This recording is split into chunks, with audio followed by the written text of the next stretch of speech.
नमस्कार, lead India news में आपका स्वागत है। मैं हूं डॉक्टर तरुणा एस गौड़।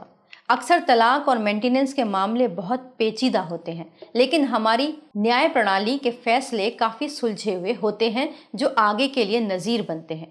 हाल ही में मेंटेनेंस से जुड़े एक मामले में सुप्रीम कोर्ट ने अपने एक अहम फैसले में कहा कि महिला अपने दूसरे पति से भी सेक्शन 125 के तहत भरण पोषण पाने की हकदार है।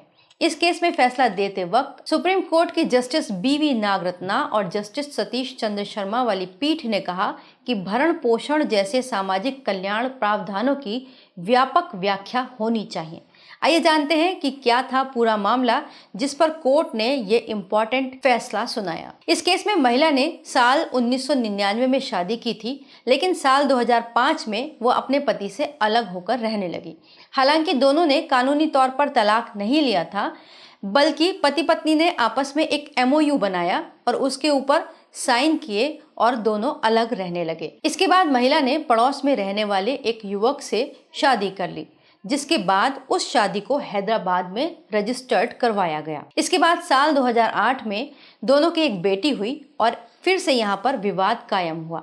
महिला ने पति और उसके परिवार के खिलाफ दहेज की धाराओं के तहत केस दर्ज करवा दिया और साथ ही साथ सेक्शन 125 के तहत पति से भरण पोषण की भी मांग की। मामला फैमिली कोर्ट में चला। फैमिली कोर्ट में मामला महिला के पक्ष में आया। इसके खिलाफ पति तेलंगाना हाई कोर्ट में पहुंच गया, जहां पर तेलंगाना हाई कोर्ट ने पति के पक्ष में फैसला सुनाया। इसके बाद महिला सुप्रीम कोर्ट पहुंची और उसने तेलंगाना हाई कोर्ट के फैसले को चुनौती दी। सुप्रीम कोर्ट में महिला के दूसरे पति ने दलील दी कि उसकी पत्नी की पहली शादी अभी तक मान्य है, अभी वो टूटी नहीं है, तो ऐसे में महिला से उसकी शादी लीगल नहीं है, इसीलिए महिला दूसरे पति से मेंटेनेंस का दावा नहीं कर सकती। लेकिन सुप्रीम कोर्ट ने पति का तर्क खारिज कर दिया और महिला और उसकी बेटी को भरण पोषण देने के लिए आदेश दिया। फैसला देते हुए कोर्ट ने कहा कि महिला का अपने पहले पति से रिश्ता वास्तव में खत्म हो चुका था। भले ही कानूनी तलाक नहीं हुआ था, लेकिन पति पत्नी के लंबे समय से अलग रहने को डी फैक्टो सेपरेशन माना और इसी आधार पर दूसरे पति की याचिका खारिज हुई। क्या होता है ये de facto separation? De facto separation का अर्थ होता है कि पति पत्नी कानूनी रूप से एक साथ नहीं रहते, दोनों अलग अलग हो गए हैं, लेकिन उनकी शादी अभी भी वैधानिक रूप से समाप्त नहीं की गई है। सुप्रीम कोर्ट ने डी फैक्टो सेपरेशन के आधार पर मेंटेनेंस देने का आदेश दिया, क्योंकि कोर्ट ने माना कि अगर पति पत्नी शारीरिक और मानसिक रूप से एक दूसरे के साथ नहीं हैं और पत्नी को किसी तरीके का फाइनेंशियल सपोर्ट नहीं मिल रहा है, तब उसे मेंटेनेंस दिया जाना आवश्यक है।